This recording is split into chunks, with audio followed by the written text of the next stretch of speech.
Existe uma dor silenciosa que nenhum tribunal consegue mensurar. A dor de descobrir que o herói que você admirava nunca existiu fora das telas. O Brasil tem o hábito perigoso de fundir o rosto do ator à alma do personagem. E, por quase 40 anos, José Dumont foi a nossa face mais honesta. Ele não era o galã de plástico das novelas das 9. Ele era o sertanejo que resistia à seca, o pai que protegia a prole, o homem comum que carregava o peso do Brasil real nas rugas da testa. Nós não apenas o assistíamos, nós confiávamos nele. Existia um pacto silencioso. Ele nos entregava a verdade da atuação e nós lhe entregávamos uma parte da nossa identidade nacional. Mas, em um instante, esse pacto foi destruído. Quando a notícia da sua prisão ecoou, o choque não foi apenas policial, foi existencial. Ver aquele homem, símbolo de uma brasilidade raiz e ética, sob acusações tão sombrias, causou uma espécie de luto coletivo. Não um luto pela morte física de alguém, mas pela morte da nossa própria capacidade de acreditar na aparência da virtude. Hoje, não vamos apenas revisar os fatos que os jornais já exauriram até o limite. Vamos dissecar o momento exato em que a admiração virou náusea. Vamos perguntar o que sobra quando a máscara cai e o público se sente cúmplice de uma farsa. Assista até o fim antes de formar sua opinião definitiva. Porque hoje, a autópsia não é sobre um crime, mas sobre a queda de um ícone que o país inteiro chamava de seu. Antes de avançarmos para o momento em que tudo ruiu, eu quero te fazer uma pergunta honesta. Você acredita que é possível separar a obra do artista ou o crime de um homem contamina para sempre o talento que ele teve? Escreva aqui nos comentários, a obra fica ou tudo se apaga? Eu quero entender como vocês processam essa decepção antes de mostrarmos como o Brasil reagiu a esse choque. E deixe seu like e inscreva-se no canal, que é a sua forma de apoiar conteúdos que tratam temas complexos com o respeito que eles exigem. Para entender o tamanho da queda, primeiro precisamos entender a altura do pedestal. E no caso de José Dumont, esse pedestal não foi construído com marketing ou beleza plástica.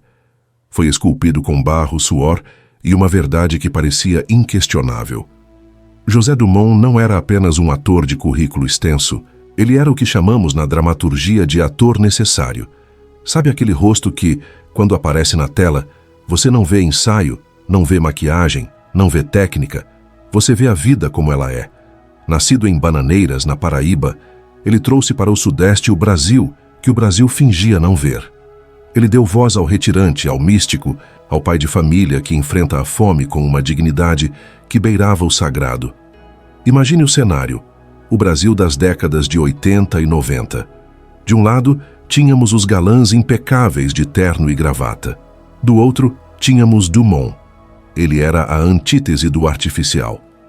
Quando ele interpretava o Severino em Morte e Vida Severina, ou quando dava vida a personagens viscerais em Central do Brasil e Abril Despedaçado, ele não estava apenas atuando, ele estava emprestando sua pele para que a alma do povo nordestino fosse respeitada em horário nobre. Era essa brasilidade raiz que criava o seu escudo. O público desenvolveu por ele um afeto de vizinhança. Dumont era o tio, o pai, o avô que a gente respeita pelo silêncio e pela sabedoria. Ele ocupava um lugar que poucos atores conseguiram. O lugar da integridade absoluta. Não existiam escândalos, não existiam polêmicas de ego. Havia apenas o trabalho, e um trabalho que cheirava a terra batida e dignidade. É fascinante e, ao mesmo tempo, assustador observar o contrato emocional que foi assinado entre ele e a audiência. Nós demos a ele um passe livre. Por ele representar o homem simples e honesto com tanta perfeição, nós projetamos nele essa mesma honestidade na vida real. Acreditamos que um homem que conseguia chorar com tamanha verdade as dores do povo brasileiro jamais poderia causar dor a esse mesmo povo. Ele se tornou um símbolo. E símbolos são perigosos porque não têm permissão para sangrar, muito menos para errar. Nas coxias e nos sets de filmagem, ele era o mestre, o ator que os jovens olhavam com reverência. Lá vem o Dumont, diziam. E o que vinha era a autoridade de quem parecia não precisar provar nada a ninguém. Ele já tinha vencido, já tinha o seu nome gravado na história do cinema mundial. Mas é exatamente aqui que a tragédia começa a ganhar contornos cruéis. Enquanto o país o abraçava como o rosto da nossa terra, o homem por trás do rosto começava a se descolar da imagem que todos nós ajudamos a construir. O Brasil confiava nele de olhos fechados. E como sabemos, não há traição mais profunda do que aquela que acontece quando estamos com os olhos ocupados demais admirando a luz. Neste bloco da história, José Dumont era o intocável, o homem que transformava poeira em arte.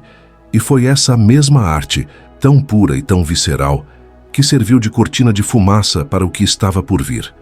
Afinal, quem teria a coragem de suspeitar do homem que personificava a própria alma do Brasil? É difícil conciliar essas duas imagens, não é? O ator que nos emocionou em Pantanal e o homem que veríamos nas manchetes pouco tempo depois. Eu quero que você pare um segundo e me diga: qual foi o personagem do José Dumont que mais te marcou? Aquele que você olhava e dizia: esse homem é a cara do Brasil. Escreva o nome do filme ou da novela aqui embaixo. Vamos relembrar o tamanho do talento dele para que possamos, no próximo ato, entender o tamanho do abismo que se abriu. E se você ainda não deixou o seu like, esse é o momento. O que vem a seguir exige que você esteja atento. No dia 15 de setembro de 2022, o Brasil não acordou com uma notícia de entretenimento. Acordou com um boletim de ocorrência que parecia saído de um roteiro de ficção perversa. A prisão de José Dumont não foi um boato de bastidor ou uma suspeita vaga. Foi um flagrante. E o flagrante tem uma característica cruel. Ele não oferece o benefício da dúvida imediata. Ele oferece o choque. Imagine o impacto nos corredores da maior emissora do país. Dumont estava escalado para Todas as Flores, uma produção de peso onde, mais uma vez, interpretaria um homem de raízes, um personagem que exigia a confiança do público. Em questão de horas, a imagem que levou 40 anos para ser lapidada foi estilhaçada. A demissão não veio com uma nota de agradecimento pelos serviços prestados. Veio com um corte cirúrgico. O nome de José Dumont foi apagado, deletado, como se a indústria tentasse desesperadamente desinfectar o ambiente.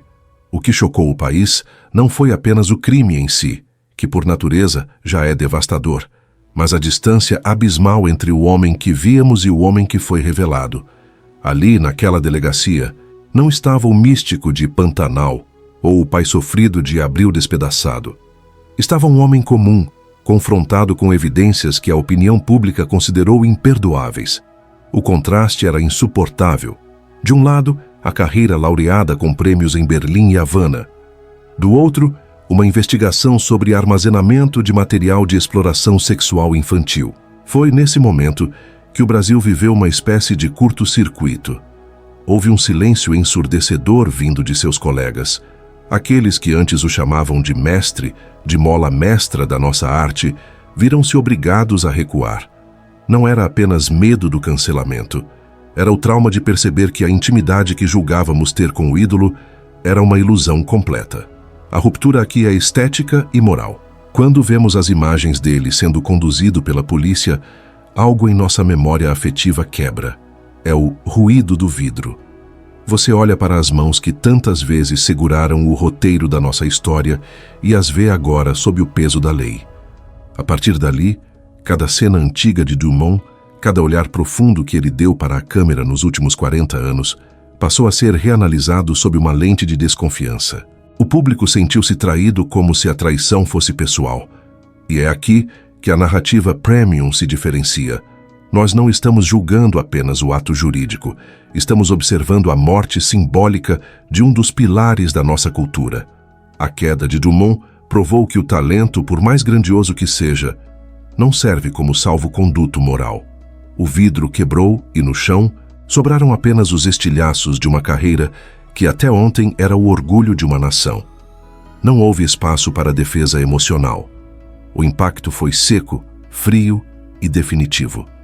O Brasil, que adora perdoar seus ídolos, dessa vez não encontrou onde segurar. É um choque térmico ver a imagem de um mestre substituída pela de um réu em poucos minutos. Eu quero saber de você, que está assistindo agora. Você se lembra do momento em que ouviu essa notícia pela primeira vez? Qual foi a sua reação imediata? Foi incredulidade? Foi raiva?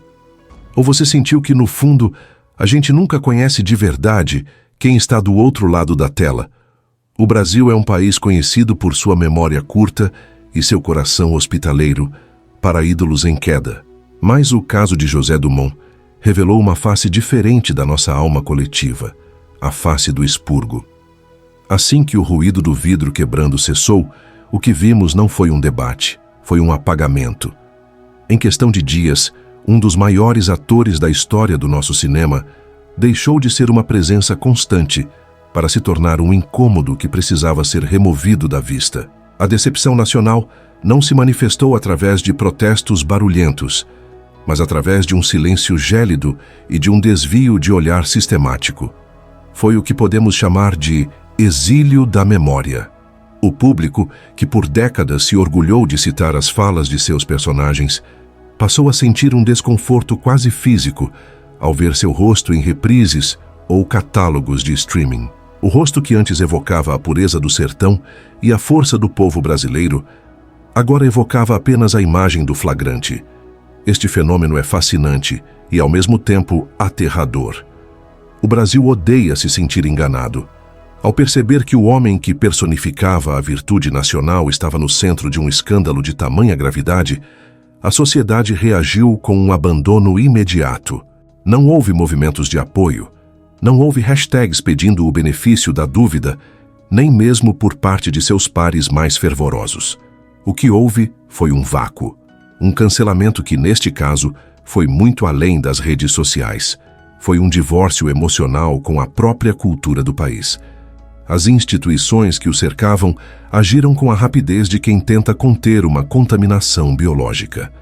A Rede Globo, ao deletar suas cenas e substituí-lo em projetos futuros, não estava apenas tomando uma decisão administrativa, estava realizando um ritual de banimento. O sistema entendeu que a marca José Dumont havia se tornado radioativa.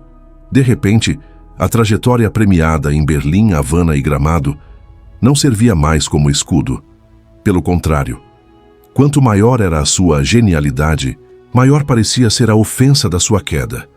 O distanciamento da mídia e o silêncio absoluto de antigos amigos e colegas de elenco não foram apenas frutos do medo do cancelamento. Foram o reconhecimento de que, contra a natureza daquele crime específico, não existem argumentos estéticos que sobrevivam. O ídolo virou um incômodo social. Ver José Dumont na tela passou a ser um lembrete doloroso de que a arte pode ser sublime enquanto o artista habita as sombras. E o brasileiro, que já lida com tantas traições na política e na economia, decidiu que não aceitaria ser traído também pelo seu último refúgio, a dramaturgia. O exílio da memória é a forma mais severa de punição para um artista. É o momento em que a obra é sequestrada pelo erro do homem. Hoje, quando as plataformas de streaming organizam suas bibliotecas, o nome de Dumont é empurrado para o final das listas, escondido por algoritmos que detectam o desinteresse e a rejeição do público. Ele se tornou o rosto que o Brasil decidiu esquecer para conseguir continuar acreditando em si mesmo. É impressionante notar como uma vida inteira de aplausos pode ser apagada por um único e terrível capítulo. O silêncio que se seguiu à prisão de Dumont diz muito sobre quem nós somos como público. Eu quero saber a sua opinião sincera. Você acha que o Brasil fez certo ao virar as costas de forma tão imediata? Ou a obra de um gênio deveria ser preservada independente do seu caráter? Agora, entramos em um território onde não existem respostas fáceis e onde a justiça penal não tem jurisdição. O Tribunal da Posteridade. Quando um artista da magnitude de José Dumont cai em desgraça, ele deixa para trás um rastro de obras-primas que ajudaram a moldar o que entendemos como cinema brasileiro. E é aqui que surge a pergunta que atormenta historiadores, críticos e o público comum. É possível, ou até mesmo ético, separar a obra do artista? O dilema é profundo. De um lado temos o argumento de que a obra, uma vez lançada ao mundo, deixa de pertencer ao seu criador. Ela ganha vida própria, torna-se patrimônio cultural, uma ferramenta de educação e empatia para quem a assiste. De outro, existe a sensação visceral de que a arte é uma extensão da alma, e se a alma está manchada, cada frame, cada gesto e cada lágrima derramada em cena passa a ser vista sob a suspeita da manipulação. No caso de Dumont, esse divórcio é quase impossível de ser executado com frieza. Diferente de um músico cuja canção você pode ouvir sem ver seu rosto, o trabalho de Dumont é a sua própria carne. O seu instrumento é o olhar, a voz e o corpo. Como assistir a Abril Despedaçado ou Central do Brasil sem procurar o monstro nas entrelinhas? Como ignorar que aquele homem que nos fez chorar com a dor do sertão é o mesmo homem que agora responde por atos que a sociedade repudia com todas as forças? O Tribunal da Opinião Pública é muito mais severo que o Tribunal de Justiça. Enquanto o juiz pune o crime com o cárcere, o público pune a reputação com a damnatio memoriae, a condenação ao esquecimento. Mas o apagamento total de um artista como Dumont cria um vácuo na nossa própria história. Se deletarmos Dumont, deletamos parte do cinema novo, deletamos interpretações que definiram o Nordeste para o mundo e deletamos o trabalho de centenas de outros profissionais, diretores, roteiristas e técnicos que estavam com ele naquelas obras. A grande provocação que este caso nos impõe é: a genialidade serve como atenuante moral? A resposta curta e moderna é um retumbante não. O talento não é um salvo-conduto para a depravação. No entanto, o debate ganha camadas quando percebemos que a nossa sede por justiça, às vezes, se transforma em uma sede por incineração cultural. Julgamos rápido demais ou estamos apenas protegendo nossos valores? Separar a obra do artista exige um esforço intelectual que muitos de nós não estamos dispostos a fazer, e com razão. A arte é emocional. Quando você admira um artista, você estabelece um vínculo de confiança. A quebra dessa confiança contamina a estética. A obra de Dumont agora vive nesse limbo. Ela continua sendo tecnicamente brilhante, mas tornou-se emocionalmente radioativa. Talvez a verdade seja que a justiça pune o crime para que a sociedade siga em frente, mas a opinião pública pune a obra para que nós, o público, possamos dormir em paz com nossas próprias escolhas de admiração. O julgamento final não está nos autos do processo, mas no controle remoto de cada brasileiro. Na decisão de dar o play ou de deixar o nome de José Dumont perdido no porão escuro da nossa memória cinematográfica. Este é, sem dúvida, o ponto mais divisivo de toda essa história. E eu preciso saber o que você pensa, porque a sua resposta define o futuro da nossa cultura. Você consegue assistir a um filme incrível sabendo que o ator cometeu um crime grave, ou o talento dele perde todo o valor para você? Quando o barulho da sirene se afasta, quando as manchetes são substituídas por novos escândalos e quando o tribunal emite suas sentenças, sobra algo que o público raramente vê: o homem diante do próprio silêncio. Para José Dumont, o fim da linha não foi apenas uma decisão judicial. Foi o início de um crepúsculo onde o sol se pôs e nunca mais voltou a nascer. Existe uma solidão muito específica que atinge quem um dia foi amado por milhões e, subitamente, torna-se um estranho para o próprio país. O isolamento de Dumont não é apenas físico entre quatro paredes. É um isolamento de identidade. O homem que antes caminhava pelas ruas e era interrompido por abraços e pedidos de fotos, agora habita o território do esquecimento forçado. Quando as luzes do set se apagam definitivamente e a maquiagem é removida, o que resta é o peso seco da realidade. E essa realidade é impiedosa. Não há redenção forçada nesta narrativa. O que existe é a observação do fim. Vimos uma das carreiras mais brilhantes da dramaturgia brasileira ser reduzida a cinzas, não por falta de talento, mas por uma escolha de conduta que a sociedade considerou inaceitável. O homem que deu vida a tantos heróis trágicos no cinema acabou se tornando o protagonista da sua própria tragédia. Uma tragédia sem aplausos, sem bis e sem direito a um último ato de glória. É perturbador pensar no que passa pela mente de alguém que atingiu o topo e agora enxerga o mundo através de uma fresta de rejeição. O peso de uma imagem destruída é algo que nenhuma fortuna ou prêmio acumulado pode aliviar. Para um ator que viveu da validação do olhar alheio, o não olhar do público é a forma mais letal de punição. O esquecimento não é apenas a ausência de memória. No caso de Dumont, é um exílio vivo. Hoje a imagem de José Dumont é como um fantasma que assombra as bibliotecas de streaming. Ele está lá, mas ninguém quer tocar. Ele é o lembrete constante de que a genialidade e a sombra podem habitar o mesmo corpo, mas que o mundo raramente perdoa quando a sombra decide se manifestar. Não há absolvição emocional aqui. O que sobra é apenas o homem, desprovido de seus personagens, despido de sua aura de mestre, confrontando o fato de que seu legado agora carrega uma cicatriz que o tempo, por mais longo que seja, dificilmente conseguirá fechar. Quando o aplauso acaba, resta o silêncio. E o silêncio de José Dumont é um dos mais pesados que a cultura brasileira já testemunhou. É o crepúsculo de quem teve o Brasil nas mãos e viu tudo escorrer por entre os dedos, deixando apenas o rastro frio de uma decepção que se tornou nacional. Chegamos ao fim desta autópsia, não apenas de uma carreira, mas de um sentimento coletivo. Ao olharmos para a trajetória de José Dumont, do auge da aclamação ao abismo do esquecimento, somos forçados a encarar uma verdade desconfortável sobre nós mesmos, a nossa desesperada necessidade de ídolos perfeitos.